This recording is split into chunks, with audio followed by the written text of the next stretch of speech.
Sir please don't mind me saying this, लेकिन फौज में जनरली दूर से जवान भाई नजर आ जाते हैं। सब जवान तो एक जैसे लगते हैं, यूनिफॉर्म एक जैसी, वही कटोरा कट बाल, क्लीन शेव्ड, सब के सब। अब ये जब जवान भाई सर्विस एंट्री जैसे एसीसी, एससीओ, पीसीएसएल के द्वारा एसएसबी इंटरव्यूज में जाते हैं, तो जो एसेसर्स होते हैं वो कैसे डिफरेंशिएट करते हैं इनको? मतलब सारे जवान भाई तो एक जैसे दिख रहे हैं, कोई शर्ट के 3 बटन ऊपर के दिखेंगे, 4 भी नहीं दिखेंगे, 3 ही दिखेंगे, सबके बाल वैसे ही, जूते polished, shirt pant iron, sir बहुत सारे टाई भी लगाते हैं। तो how do you create a difference? क्योंकि सारे के सारे जवान भाई एक जैसे दिख रहे हैं, तो कौन सी ट्रेड्स देखी जा रही है उनके अंदर कि यार इस बंदे के अंदर ये ट्रेड है तो चलो इस बंदे को उठा लेते हैं, इस बंदे को रेकमेंड कर देते हैं, बाकी के अंदर वो ट्रेड नहीं दिखने को मिल रहा है। मतलब फिजिकली सब फिट फाट हैं सर, अच्छे हैं भाई, they are part of Indian army, तो नेवरदलेस इसीलिए ऑल द मोर रीजन ये बिल्कुल फिटफाट हैं, जवान हैं। तो क्या ट्रेड्स देखे जा रहे हैं इनके अंदर? Are you talking in terms of service entry candidates only, और या फिर जो बाकी सभी कैंडिडेट एसएसबी में? मैं सिर्फ सर्विस एंट्री की बात कर रहा हूं, हम लोग सिर्फ सर्विस एंट्री की बात कर रहे हैं। ओके, ठीक है जी। So what is the requirement of service selection board is, जी, we call it OLQs. Everyone knows this. Officers like qualities. There are 15 qualities. जी। Earlier, there were 28 OLQs. अच्छा। पहले 28 OLQs होती थी। अच्छा। जिसको 84 के आसपास थोड़ा सा कट करके जी 15 OLQs में लाया गया। अच्छा। तो फौज ने तो वैसे ही इनकी रिक्वायरमेंट बहुत कम कर दी, 13 क्वालिटीज कम कर दी हैं। ठीक है, तो ऑलमोस्ट आधा हो गया आपके लिए। अब ये 15 क्वालिटीज देखिए आपके शरीर से 4 फैक्टर्स में अलग अलग जगह से डिसाइड होती है। अपीयरेंस वाइज सब एक जैसे दिख रहे हैं, ठीक है, लेकिन देखिए एक तो होता है कि your energy level, when you interact to someone, with what energy you interact. अच्छा अच्छा, है ना?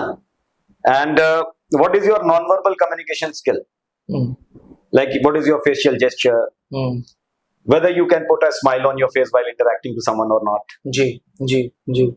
Otherwise your confidence level, your body language, है ना? अब इंग्लिश बोल रहा है और माथा जो है उनका फोरहेड बिल्कुल सिकुड़ा जा रहा है, इतने फ्रिल्स आ रहे हैं उसके ऊपर, है ना? आंखें इधर उधर भाग रही हैं, सामने जिससे बात कर रहा है उससे उनको देख करके बात नहीं कर पा रहा है।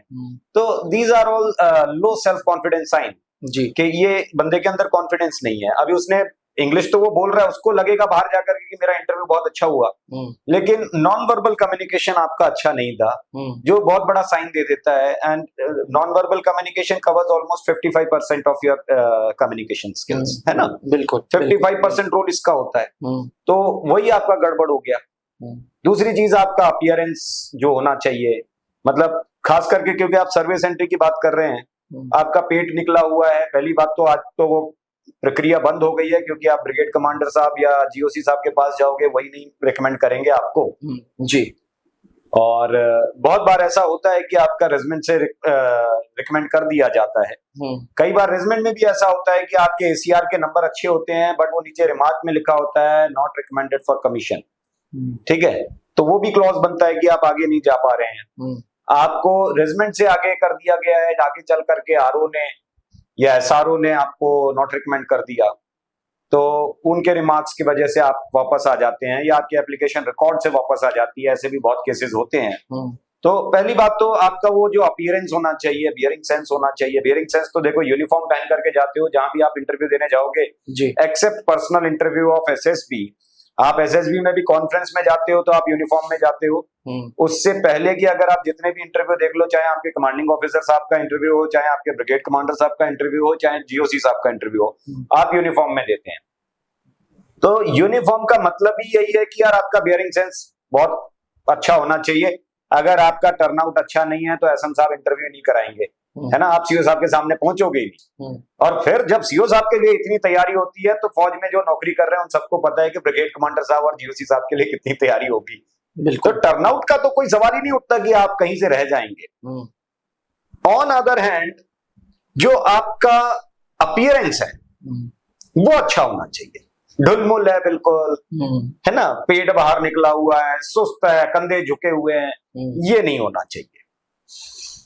फिर पर्सनालिटी ट्रेट्स की बात करते हैं अगर आप जी, तो आपके शरीर को आप 4 पार्ट में बांट लीजिए। One is your brain level, जी, ठीक है, पहला ही फैक्टर है, ये फैक्टर 1 है OLQs का, planning and organising ability, which helps understanding an assessor कि इस बंदे का दिमाग कैसा काम करता है। और अगर किसी बंदे का दिमाग ही नहीं काम कर रहा है तो यार उसका फैक्टर 1 ही खराब है, तो वो तो वहीं से खत्म हो जाती कहानी। हालांकि चारों फैक्टर की अपनी वैल्यू है अपनी अपनी जगह, बट जैसे आप देखिए कि क्वालिटी नंबर 2 है रीजनिंग एबिलिटी, जी, है ना। क्वालिटी नंबर 1 है effective intelligence. Effective intelligence purely non trainable quality है। किसी का IQ लेवल जो होता है वो नॉन ट्रेनेबल होता है, ठीक। कोई 90 नंबर ला रहा है इसका मतलब वो इंटेलिजेंट नहीं है, वो ब्रिलियंट है। वो पढ़ करके 90 नंबर ले आए, he was a brilliant student, not intelligent. Intelligent हो सकता है 60% लाने वाला इंटेलिजेंट हो सकता है फेल होने वाला भी इंटेलिजेंट हो सकता है, ऐसा कुछ नहीं कह सकते हैं। अगर आप इंटेलिजेंस IQ लेवल की बात करेंगे तो कभी कभी ऐसा भी आप गांव देहात में देखते होंगे जो बुजुर्ग लोग नहीं पढ़े होते हैं, ज्यादा पढ़े लिखे नहीं होते हैं, मगर उनकी प्लानिंग देखो कितनी तेज होती है, है ना, स्ट्रांग होती है। तो वो जो चीज है प्लानिंग, इंटेलिजेंस लेवल मतलब बहुत सारी इंटेलिजेंस है। आपका जो IQ लेवल है, then your practical intelligence is also included into this. आपका प्रैक्टिकल इंटेलिजेंस क्या है, धरातली बात कर पाते हो या हवाई फायरिंग चल रही है ना। टेक्टिकल इंटेलिजेंस आपका, आपके इर्द गिर्द जो सामान, चीजें, रिसोर्सेज है उसको कैसे इस्तेमाल कर पाते हैं आप, राइट। सो इमोशनल इंटेलिजेंस क्या है आपका, सोशल इंटेलिजेंस क्या है आपका, ये सारा मिल करके बनता है इंटेलिजेंस लेवल आपका। देन रीजनिंग एबिलिटी जब आप बात करते हैं तो उसको देखो, हमेशा हम लोग एक बात कहते हैं कि reasoning ability is mother of all OLQs। इसको हम मदर ऑफ ऑल OLQs क्यों कहते हैं, क्योंकि आपके पास कारण, कोई भी काम करो आप जीवन में, आपके पास कारण स्पष्ट होना चाहिए। बड़ा खराब कब लगता है पता है, जब कोई कैंडिडेट, उसको पहले पूछिए कि why you want to be part of Indian arm forces, है ना। ज्यादातर लोगों से आपने सुना होगा कि बचपन से बस एक ही सपना था, I had a childhood desire. ठीक है, you had a desire, but why you want to become an officer. Coaching में आने के बाद पूछते हैं कि सर इस सवाल का जवाब क्या दिया, पूछते हैं। बचपन से सपना देखा था, जवाब कोचिंग के भरोसे छोड़ के रखा था, अपना कुछ है ही नहीं, है ना, सिर्फ शरीर लेकर के आए हो, आत्मा गायब है बीच में से। अगर आपके पास काम का कारण स्पष्ट नहीं है तो ऐसा ही है कि ये डेड बॉडी है आपकी, उसकी आत्मा गायब है अंदर से। ये आत्मा है हर चीज की। अगर आपके पास स्ट्रॉन्ग रीजंस होंगे कि yes I have to do this, no one can stop you in this world. अगर मान लीजिए हम यहां बैठे हैं, मुझे मालूम है कि इस चीज के पीछे मेरा सपना है, जो भी सपना मैंने देखा हो, सपना आपने 2 स्टार का देखा है, मैं कहता हूं चलो वही मान लो। आपका सपना है एक दीवार है, दीवार के उस तरफ वो सपना रखा है, 2 स्टार वहां रखे हैं। फिर ऐसा हो ही नहीं सकता इस दुनिया में अभिनव सर कि ये दीवार नहीं गिरेगी। अगर अंदर से पक्के हो तो वो दीवार 110% गिरेगी, नो मैटर वो दीवार कितनी ऊंची थी, कितनी मोटी थी, कितनी मजबूत थी, उस दिन फर्क ही नहीं पड़ता है। उस दिन सिर्फ एक बात तो तय है कि उस दिन वो दीवार गिरेगी, किसी भी कीमत पे गिरेगी, क्योंकि that was a clear reason और a clarity I had in my mind, है ना। तो ये जो आपकी प्लानिंग एबिलिटी है, फैक्टर 1, पर्सनालिटी को रिफ्लेक्ट करती है। 2 और क्वालिटीज हैं, ऑर्गेनाइजिंग एबिलिटी और power of expression. Then it comes factor 2 which comes from your heart. जी, दिल से आप दूसरों के लिए सोचते हैं। दिल से ये देखा जाता है कि आप दूसरों के साथ कैसे रह सकते हैं, what is important। ये सब के सब कंपटीशन के चक्कर में जाते हैं कि सिलेक्शन है तो कॉम्पिटिट करने गए हैं कि मेरा सिलेक्शन हो जाए, है ना, कंट्रीब्यूट नहीं करने जाते। अगर आप ग्रुप में काम कर रहे हैं तो सोशल एडजस्टमेंट क्या कहता है कि आप जब ग्रुप का पार्ट है तो ग्रुप में यार कुछ कंट्रीब्यूशन दो, ये कंपटीशन कर रहे हो, ठीक है। और कंट्रीब्यूशन जब चाहिए होता है तो you must have some empathy towards others. बिल्कुल बिल्कुल है ना, बिल्कुल कि बिल्कुल। आप ये लोग क्या करते हैं, देखना कभी ग्रुप डिस्कशन में अगले की बात खत्म भी नहीं हो पाती है, कहता सॉरी जेंटलमैन। अरे पहले किस बात का सॉरी बोल रहे हो, सुन तो लेते, है ना। आप उसको क्रिटिसाइज करने के लिए बैठे हैं, पहले ये देखिए कि अगर वो इंसान ऐसी बात कह रहा है क्यों कह रहा है।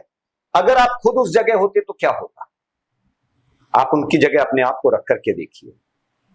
And this factor includes 3 qualities: your social adaptability, your sense of responsibility and your group cooperation। ठीक। Factor 3 is your personality, that जो फौज में सबसे ज्यादा जरूरी है मेरे ख्याल से, दैट इज आप अपने लिवर के लेवल पर टच करो जरा, गुर्दा कहते हैं ना फौज हिंदी भाषा में, कि गुर्दा कितना है तेरे अंदर देखा जाए। तो वो जो गुर्दा है वो यार फौज में चाहिए ही चाहिए। इफेक्टिव रहना सीखो, कि कहीं आप खड़े हैं 10 लोगों के बीच में तो आप अपना प्रभाव कुछ छोड़ पा रहे हो, या ऐसे ही बस आप चले गए और लोग भूल गए, है ना। जब आप बात करते हैं, ये कहते हैं कि don't speak to get attention, speak to get recognised. जब आप बात करें, लोगों के जहन में आपकी छवि थोड़ा लंबे समय तक बनी रहे, तब तो आपका उस ग्रुप में होना फायदेमंद है, तब तो आप इफेक्टिव हुए। And this is the largest factor जी, having 5 qualities which includes your initiative, self confidence, ability to make quick decision, ability to influence the people and your liveliness। जिंदा दिल, खुश मिजाज, हंसता खेलता, दुख दर्द नहीं फालतू का, है ना। तो वो बहुत जरूरी है फौज के लिए। And factor 4 is your limb level, कि how much stable you are, dynamics, कितना टिकाऊ हो आप। So that includes your determination, your courage factor and your stamina। These 15 qualities makes a complete personality which is required for this organization। तो अब जवान भाइयों को OLQ ढूंढने की जरूरत नहीं है, सिंपल भाषा में सर ने पूरे शरीर के 4 अंग आपको बता दिए जो एसएसएस ढूंढ रहे हैं। नो डाउट्स, आपकी बेयरिंग्स, आपकी बेसिक बॉडी लैंग्वेज, आपकी बेसिक कम्युनिकेशन स्किल्स, आपके नॉन वर्बल कम्युनिकेशंस बहुत देख रहे हैं, बट इसके साथ साथ वो फैक्टर्स, वो OLQs जो होता है वो सर ने बताया। सर बिल्कुल 4 चीजें सर, बहुत अच्छी, मतलब आपने कहा ना 4 पार्ट में, उससे भी आसान बताऊं, ये 4 चीजें जिंदगी में कर लो। विचारों से दोस्त रहो, ठीक है, दिल से साफ सुथरे रहो, कलेजे से पक्के रहो और इरादों से दृढ़ रहो। अगर ये 4 चीजें हैं आपके अंदर तो बहुत आसान हो जाएंगी चीजें, फिर फिर आप पसंद आएंगे। मैं ये नहीं कह रहा हूं कि रिकमेंडेशन पक्का, मगर हाँ ये जरूर कह रहा हूं कि आप पसंद आएंगे लोगों को, और जो उसको पसंद करते हैं लोग उसको ऐसे बाहर छोड़ नहीं देते, क्योंकि जितनी जरूरत आपको है ना उससे कहीं ज्यादा फौज को आपकी है। और रिकमेंडेशन के लिए त्रिशूल डिफेंस एकेडमी का ऐप डाउनलोड करो और एसएसबी इंटरव्यू कोर्स से जुड़ो, जो कि केवल सर्विस एंट्री एस्पिरेंट्स के लिए, हमारे जवान भाइयों के लिए, जिस कोर्स को कैप्टन एसके सर स्वयं चलाते हैं। जी हाँ, त्रिशूल डिफेंस एकेडमी का ऐप डाउनलोड करने के बाद एसएसबी इंटरव्यू कोर्स को चुने और सर की रिकॉर्डेड वीडियोस देखें। और वीडियोस देखने के बाद ना आपसे इंतजार नहीं होगा, तुरंत आप इस कोर्स से जुड़ेंगे, क्योंकि ये कोर्स स्पेशली हमारे जवान भाइयों के लिए जो ट्रांसफॉर्मेशन करना चाहते हैं, जो अफसर बनना चाहते हैं। आज ही नीचे लिखे हुए हेल्पलाइन नंबर से जुड़े, कॉल करें और स्वयं एडमिशन लेने से पहले कैप्टन एसके सर से बात करें, ताकि आपको विश्वास होगा कि हाँ, आपके गुरु, आपके मेंटर, आपके एजुकेटर कोई और नहीं, कैप्टन एसके सर ही। इंडियन आर्म्ड फोर्सेस में कमीशन्ड ऑफिसर बनने के लिए हर एक डिफेंस एस्पिरेंट को services selection board interview face करना जरूरी है। आज भी सर्विसेज सिलेक्शन बोर्ड इंटरव्यू में पास रेट नियर 3.6% है। 3.6% के साथ साथ एस्टॉनिशिंग फैक्ट यह है कि 70% कैंडिडेट्स स्क्रीनिंग यानी कि पहले टेस्ट से ही बाहर हो जाते हैं। एस्पिरेंट्स त्रिशूल डिफेंस एकेडमी सन 2003 से एक trusted services selection board interview की गाइडेंस देने वाली ऑर्गेनाइजेशन है। Founded in 2003 by late wing commander Anoop Mehrotra ji, जो कि खुद सेना में एक जीटीओ अधिकारी थे। उस लेगेसी को आगे ले चल रहे हैं Colonel Pankaj Mehrotra. Services selection board interview की पूरी तैयारी under guidance of Colonel Pankaj Mehrotra and Captain SK Singh, जो जीटीओ एक्सपर्ट के नाम से जाने जाते हैं। ये दोनों ऑफिसर्स त्रिशूल डिफेंस एकेडमी में हर एक डिफेंस एस्पिरेंट को एसएसबी इंटरव्यू की गाइडेंस देते हैं। नेचुरली उनके अंदर ऑफिसर लाइक क्वालिटीज ग्रो हो, इसके लिए प्रोग्राम को इस तरीके से शेड्यूल किया है जिसमें ज़्यादा से ज़्यादा पब्लिक स्पीकिंग इंक्लूडेड है। एस्पिरेंट्स सुबह से शाम तक 14 दिन तक कैंडिडेट्स को रगड़ा मिलता है ताकि वो नेचुरली सिलेक्शन बोर्ड्स में परफॉर्म कर सकें। अगर आपका सपना भी कमीशन्ड अफसर बनने का है तो आज ही त्रिशूल डिफेंस एकेडमी ज्वाइन करें।